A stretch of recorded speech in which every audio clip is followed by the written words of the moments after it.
I used to want to do great things for God. And that was before I found something greater. My mom says she'll always remember that she was sitting in a social studies class when the loudspeaker beeped and crackled and someone announced that President John F. Kennedy had been shot, and all the kids would be going home for the day. I wonder if I'll always remember that my two sons and I had just shared Kung Pao shrimp at P.F. Chang's when I stopped in my tracks on the way out the door. I had to make sure I'd correctly read the words that were scrolling across every television within sight. Apple founder Steve Jobs, dead at 56. Now, I can't explain why, but my hands were shaky and sweaty as I pulled my iPhone out of my pocket to verify. And one of the very first things I saw was a statement from President Obama. He said that Steve Jobs was among the greatest of American innovators, and that he transformed our lives, redefined entire industries, and achieved one of the rarest feats in human history. He changed the way each of us sees the world. Then I looked at my Twitter timeline to see what the rest of the world was saying about Jobs. Everybody seemed to be weighing in. The outpouring was actually overwhelming. One tweet said, "Rest in peace, Steve Jobs. You led the world into the 21st century." Another said, "Rest in peace, Steve Jobs. You improved life as we know it."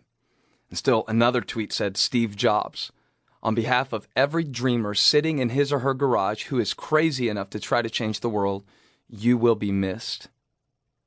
I suddenly felt the urge to tweet my own thoughts about his passing, but it felt kind of melodramatic for me to share some kind of deep thought about a person I'd never even met. But still, he was the greatest business leader of my lifetime, so I fired off my own 3-word tweet, and it just said, "What a life." My next thoughts made my stomach hurt, or it might have been the Kung Pao shrimp. I'm not sure, but either way, I got downright introspective because I was wrestling with the tension. Steve Jobs was a great man. He changed the world through technology. I'm a pastor. I have a mission to change the world through the gospel. But am I really achieving that mission? I'm doing well by some standards, I guess. I love Jesus. I have integrity. I love my family. But still, I'm not redefining an industry. I'm not accomplishing one of the greatest feats in human history. So what am I really doing that matters and that will matter, that'll set my life apart? In short, I guess you could say I was processing the nauseating feeling that when I stack it all up, I don't feel like I'm anything close to being the great man of God I want to be. Some days, actually, I feel like I sort of suck as a Christian. I didn't tweet any of that, but I couldn't stop thinking it. I'm guessing you've had some thoughts like that too. I'm not saying you want to be the next Steve Jobs or build your own technology empire, but I think we all have these honest moments when we're gripped by a desire to feel that what we're doing matters more, that who we are matters more. And a few hours later, after I tucked my boys into bed and prayed for them, I sat on my bed and opened my MacBook. And for some reason, I felt compelled to pull up a certain Bible verse. It's one of the most staggering statements Jesus ever made. And it goes like this: "I tell you the truth, anyone who has faith in me will do what I've been doing. He will do even greater things than these, because I am going to the Father." And that's in John 14:12. You know, I'd read that verse so many times, but I had a new context for it. And it sliced me with the edge of fresh challenge. Greater things than Jesus, the greatest man who ever lived? What does that even mean? How can we do greater things than Jesus?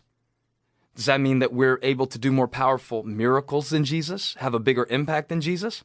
I don't think so. After all, I don't know many people who have walked on water, multiplied fish and loaves to feed thousands, opened the eyes of the blind, or given salvation to the world.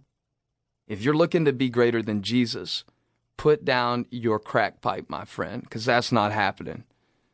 But here's a way to look at it. By leaving and then sending his Spirit to dwell inside his followers, ordinary people like you and me, Jesus released a greater power for us to do extraordinary things on an extraordinary scale. the kinds of things the early church saw and did, the kinds of things he still wants to do today through us. Jesus isn't calling us to be greater than he is. He's calling us to be greater with him through his Spirit within us.